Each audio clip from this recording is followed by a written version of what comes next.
오늘의 사연 시작하겠습니다. 안녕하세요. 결혼 2년 차의 30대 초반 남자입니다. 다른 사람도 아니고 장모님과의 일이라서 어디 가서 말하기도 참 그렇네요. 그래도 익명이 보장되는 사연으로나마 제 이야기 한번 공유해봅니다. 저희 장모님은 굉장히 아름다우신 편이에요. 연애하던 시절에 아내 핸드폰에 저장된 사진으로 처음 보게 되었는데 사진 속 아름다운 여성의 정체가 다른 사람이 아니고 어머님이라는 사실에 적잖이 충격을 받았습니다. 피부도 윤기가 흐르고 탱글했고 평소에 운동으로 다져진 몸매 또한 40대 초반이라고 해도 믿을 만한 정도였으니까요. 매번 생각만으로 하고 있었는데 장모님을 처음 보게 된 그날, 저도 모르게 장모님께 아름답다고 입 밖으로 말해버려서 그 자리를 웃음바다로 만들었던 적도 있습니다. 아내와 사이도 각별하고 저희가 결혼하고 나서 구한 신혼집도 처가집과 가까워서 주말이면 자주 처가에 가고는 했습니다. 저희 부모님 집에도 자주 가기는 했지만 아무리 그래도 거리가 가까운 처가에 자주 들릴 수밖에 없었어요. 장모님은 세련된 외모도 외모지만 특히 음식 솜씨가 너무 좋으셨습니다. 휴일이 시작되는 금요일 저녁부터 장모님 댁으로 가서 일요일 아침에 돌아오는 일도 자주 있었는데 그런 자리가 부담스럽기보다는 나들이 나온 것 같이 소소한 재미였어요. 그렇게 할 수 있는 이유는 제가 잘하는 것도 있었을 테지만 장모님 성격이 또 격식 같은 거 챙기지 않으시고 워낙에 자유분방한 성격이라 그다지 큰 거리감을 느낄 수 없던 것도 한몫했습니다. 당시 신혼생활을 시작한 저와 아내의 고민은 다른 게 아니고 아무리 노력해도 아이가 생기지 않았다는 것입니다. 병원에서 검사를 해봐도 우리 두 사람 사이에 별다른 문제가 있던 것도 아니었고 오히려 병원에서도 이유를 모르겠다는 듯이 나오니 정말 미치고 팔짝 뛸 노릇이더군요. 계산만 잘해서 날 잡으면 좋은 소식이 있을 거라 했지만 그 이후로도 그렇다 할 소식이 없었습니다. 좀처럼 뜻대로 되지를 않으니 가끔은 그냥 넘어갈 법한 문제들도 정말 큰 싸움의 이유가 되더군요. 그날도 이세 소식을 물으시는 우리 어머니의 질문에 아내가 퉁명스럽게 대답을 했고 그걸 불씨로 다툼이 생겨서 분위기가 좋지 않았습니다. 그날이 마침 장모님의 초대로 처갓집에서 하루를 보내기로 한 날이었는데 최대한 다툰 걸 티를 안 낸다고 한 건데 장모님께선 이미 저희가 도착하자마자 저희 두 사람 표정만 봐도 무슨 일이 있는 건지 단번에 눈치를 챘습니다. 무슨 일이 있었다는 걸 알게 되니 아내가 그 길로 장모님께 와락 안기며 눈물을 흘리기 시작했고 저는 그 자리에서 대역죄인이 돼버렸습니다. 그래도 쉬러 간 처가인데 괜히 불편해져서 이러지도 저러지도 못하고 있는 와중에 장인어른께서 술 한잔 하자며 저를 데리고 나서셨어요. 그날 장인어른께 한 소리를 듣기는 했지만 힘이 되는 말도 많이 들었습니다. 응원을 받으며 한두 잔 마시다 보니 어느덧 제 주량의 한계를 넘어섰고 그리고 결국 만취하게 되었습니다. 그래도 기분이 좋은 나머지 처가에 돌아와서 자고 있는 아내를 깨워 고래고래 소리를 질렀는데 술 취했으면 잠이나 곱게 자라는 쓴소리를 듣고 저는 혼자 군대 간 처남이 쓰던 방에서 잠을 자고 일어났습니다. 원래도 아침잠이 없는 편이기는 한데 지난밤에 먹은 술 때문인가 평소보다 더 일찍 일어나게 되었습니다. 술에서 깨니 입안이 바싹 말라있고 갈증이 엄청 나더라고요. 아직 아무도 일어나지 않았겠다 싶을 정도로 이른 시간이었으니 살금살금 자는 사람들 방해 안 되게 조심스럽게 부엌으로 향했습니다. 그런데 열려있는 냉장고 문 뒤로 쪼그려 앉아서 냉장고를 뒤지고 있는 아내의 뒤를 보게 되었습니다. 술에 취해서 한 사과였지만 지난밤에 술 취한 상태로 어쨌든 미안하다 사랑한다고 사과도 했겠다. 아내의 기분을 떠보기로 했습니다. 평소에도 짓궂은 저희 장난을 싫어하지만 화가 나 있으면 받아주지도 않거든요. 냉장고 안을 뒤적거리느라 정신없는 아내의 뒤로 돌아가서 저희 분신을 밀착시키고 이곳저곳 비벼대며 장난을 쳤습니다.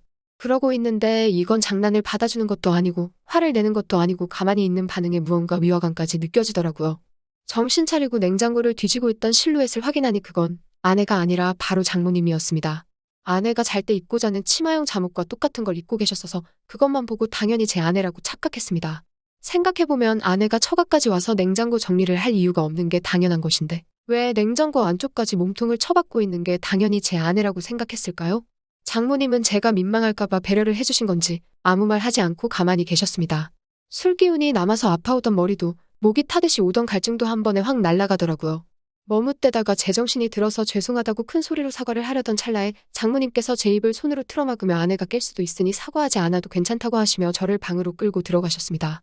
도망치듯 처남의 방으로 돌아와서 이불을 뒤집어쓰고 한참을 좌불안석 애간장만 태웠습니다. 갑자기 문 열리는 소리가 들리고 저에게 다가오는 소리가 들렸는데 제가 뒤집어 쓰고 있던 이불을 확 걷어올리더군요. 그리고 제 눈에 가장 먼저 들어온 건 제가 아까 뒤를 문댈 때 봤던 그 치마였어요. 그래서 엄청 놀랐는데 다행히 이번에 이불을 걷은 건 장모님이 아니라 제 아내였습니다. 평소보다 과격한 행동에 혹시 장모님께 무슨 말이라도 들은 건가 긴장을 하고 있는데 아내가 아무리 술을 많이 마셔도 그렇지 어른들 다 일어나셨는데 방 안에서 혼자 뭐하냐고 하면서 저를 끌고 나갔어요. 주방에는 아침 식사 준비가 한참이더군요. 장모님은 당황도 안 하신 건지 제 속 풀어주겠다고 콩나물국을 시원하게 끓였다며 제 앞에 한 그릇 놓아주시더라고요. 혈긋혈긋 장모님의 기분을 살폈는데 괜히 저 혼자 행동이 이상한 것 같아 저도 아무 일 없던 척 해보려 노력했습니다. 그래도 억지로 그렇게 하려다 보니 잘 안 되더라고요. 아침 식사를 마치고 가족들이 텔레비전 앞에 모여 간단하게 과일을 먹고 시간을 보내고 있는데 결혼 전부터 결혼 후에도 한두 번 오는 처가가 아닌데도 그렇게 불편할 수가 없더라고요. 처음 결혼 허락을 받으러 왔을 때도 이렇게 불편한 적이 없었던 것 같은데 말입니다. 아내가 다 먹은 과일 접시를 치우고 자리를 비웠을 때 장모님이 제 옆으로 다가와 앉아서는 저에게 알 수 없는 미소를 건네셨습니다. 아내가 돌아오고 나서도 계속 저에게 시선을 주시면서 미소를 지으시는데 그 미소의 의미를 자세히 알 수가 없어 불편하기만 했습니다. 아내가 저를 깨워서 데려나오긴 했지만 아직 화가 다 풀린 듯한 느낌이 들지는 않았습니다. 말도 안 걸고 저한테 대하는 태도도 몹시 차가웠거든요. 아내는 화가 잔뜩 나 있지, 장모님은 자꾸 알게 모르게 저에게 이상한 신호를 보내고 있지, 그날만큼은 처가에서 보내는 시간이 즐겁기보단 지옥 같았습니다. 맛있는 식사고 편한 휴식이 구간에 어서 빨리 월요일이 돼서 회사로 출근하고 싶은 마음뿐이 없었어요. 그래도 전날 저녁에 마신 게 술이라고 과일까지 먹고 나니 배가 불러서 잠이 솔솔 쏟아지더군요. 어차피 불편하게 있을 바에야 제가 잠들어 있으면 아무도 방해하지 않을 거라 생각이 들었고 이러나 저러나 눈치 보고 욕먹는 거는 똑같을 텐데 그러면 차라리 전날 저녁에 과음한 걸 핑계 삼아 잠이나 자고 방해받지 않은 수면 끝에 집에 돌아가서 빨리 출근 준비를 하겠다 하는 게 이 지옥에서 벗어나는 길이라는 생각이 들었습니다. 그렇게 한참을 자고 있는데 이번에는 누가 저를 흔들어 깨우더라고요. 비몽사몽 잠결에 눈을 뜨니 코앞에 가까이 저를 쳐다보고 있길래 아내인 줄 알았는데 장모님이었습니다. 하마터면 팔을 뻗어서 끌어안을 뻔했는데 정말 화들짝 놀라고 말았어요. 비명을 지를 뻔했는데 이번에도 장모님이 그 가늘고 여린 손가락으로 제 입을 틀어막으시더군요. 지금은 다들 낮잠을 자고 있다고 하시면서 저를 데리고 어디론가 데려가셨어요. 장모님이 저를 데리고 들어간 빈방은 다른 곳이 아니고 바로 아내가 결혼 전에 쓰던 아내가 자라온 방이었습니다. 매번 방문할 때도 정리가 안 되어 있다는 등에서 저에게 보여준 적이 한 번도 없는 곳이었는데 장모님께서 이번에 저를 위해 열어주신 거예요. 방 안은 깔끔하게 먼지 한 톨 없이 정리되어 있었고 그걸 보니 장모님의 손길이 구석구석에서 느껴졌어요. 그 중에 눈에 들어온 건 아내의 화장대 위에 놓여있는 저와 아내가 연애하던 시절에 같이 찍은 사진이었습니다. 그리고 그 옆에는 저와의 이야기를 써놓은 아내의 일기장이 있었어요. 그 안에는 아내가 저를 얼마나 사랑하는지에 대해서 적혀 있었습니다. 아내에게 이런 모습이 있나 놀라고 있던 가운데 장모님께서 아내가 저를 이만큼 아끼고 사랑하니 우리 딸 마음고생 좀 덜 시켰으면 한다고 본심을 말하셨어요. 아침에 제가 가져다 대었을 때를 떠올려보니 작동은 잘 되는 것 같은데 너무 조바심 내지 말고 하다 보면 좋은 소식이 있겠냐고 농담처럼 말도 하셨고요. 그 말을 들으니 다시 아침에 장모님과 있던 일이 떠올라 얼굴이 새빨개졌습니다.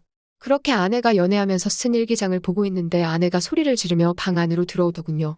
그걸 왜 보냐, 그걸 왜 보여줬냐 하며 당황하는데 그 모습이 오랜만에 너무 귀엽게 느껴졌습니다. 장모님 보는 앞에서 아내에게 잘하겠다 약속을 드렸어요. 그리고 그날 저녁에 나오니 식탁 위에는 스태미너에 좋다는 음식들로 한 상이 차려져 있더군요. 장어구이를 밥반찬으로 먹을 거라고 상상도 해본 적이 없었는데 그날 처음으로 장어구이를 밥상에서 먹게 되었습니다. 장모님은 깨알같이 꼬리 부분을 제 밥 위에 집어 올려주시면서 남자가 힘쓰려면 꼬리를 꼭 먹어야 한다며 은근슬쩍 농담을 하시고 아내를 보고는 사위가 그래도 보통은 넘는 것 같은데 너도 빼지만 말고 잘 좀 받아주라면서 농담을 하셨어요. 스태미너에 좋다는 버섯이나 마늘 같은 것도 계속해서 챙겨주시고 철이 지나서 제가 좋아하는 겨울 석화까지는 아니었지만 어디서 굴도 잔뜩 사오셔서 준비해 주셨더라고요. 아시죠 다들? 굴은 아연이 풍부해서 장어꼬리보다 훨씬 스태미너에 좋다는걸요. 제가 과연 그날 저녁 식사를 한 건지 보양식을 먹은 건지 모를 정도로 기력 보충을 했습니다. 집에 가는 길에도 저녁에 먹고 남은 음식들을 양손 가득 싸주셨고요. 사위 걱정하는 장모님 사랑도 느꼈고 아내가 저를 어떻게 생각했고 얼마나 믿고 있는지도 알게 되었고요. 사실 이 사연을 쓰게 된 가장 큰 이유 중에 하나는 이 날을 기점으로 언제인지 정확히는 모르겠지만 오랫동안 기다려온 우리 아이의 소식이 찾아왔기 때문입니다. 저를 응원해준 처가 식구들과 저를 사랑해준 아내 덕분이라고 생각해요. 이제 행복하고 화목한 가정을 꾸리고 좋은 아빠가 되는 일만 남은 것 같습니다. 또 찾아주셔서 감사합니다. 매일 새롭고 흥미로운 사연으로 찾아뵙겠습니다. 구독과 좋아요 잊지 마시고 다음 사연으로 다시 찾아뵙겠습니다. 감사합니다.